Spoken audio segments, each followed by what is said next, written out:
দারিদ্র্য ও বেকারত্ব বেড়ে যাওয়ায় খনিজ সম্পদের আশায় বাড়ির আঙ্গিনায় ঝুঁকিপূর্ণ খনি খনন করছেন নাইজেরিয়ার বেকার যুবকরা। জীবিকার তাগিদে মৃত্যু ঝুঁকি নিচ্ছে পরিবারগুলো, যাতে খানিকটা আয় হলেও ঘটছে মৃত্যুর ঘটনাও।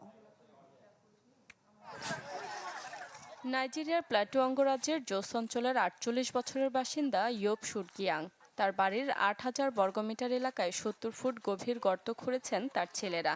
উত্তোলন করছে টিন ও কলামবাইটের মতো খনিজ, যা বিক্রি করে তারা মেটাচ্ছেন খাবার, সার ও শিক্ষার খরচ। এ থেকে এক সপ্তাহে আয় হচ্ছে প্রায় ৩০,০০০ থেকে ৫০,০০০ নাইরা। আমাদের হাতে এখন আর কাজ নেই। প্রতিদিনের খাবার জোগাতে এখন আমাদের সন্তানেরা খনন কাজ করছে। খনি থেকে আপাতত যা পাওয়া যাচ্ছে তা দিয়ে সংসার চালিয়ে নেওয়া হচ্ছে। নতুন বাংলাদেশ গড়তে এলো জুলফিকার স্টিল। জুলফিকার স্টিল, ইস্পাত দৃঢ় অঙ্গীকার। মারাত্মকভাবে দারিদ্র্য বেড়েছে আফ্রিকার এই দেশটিতে।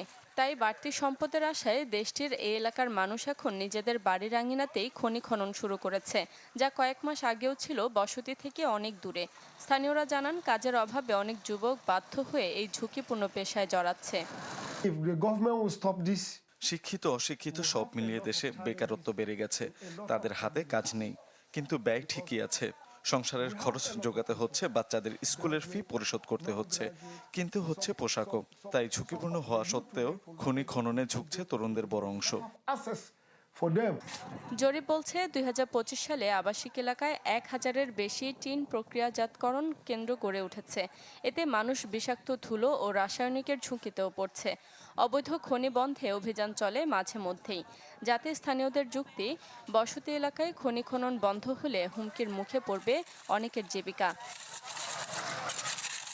তথ্য বলছে, গর্ত ধসে পড়ে গত ২ বছরে শুধু জস এলাকাতেই মারা গেছে অন্তত ২০ জন।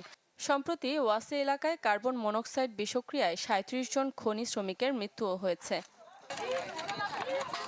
শারমিন মাহমুদ, চ্যানেল 24।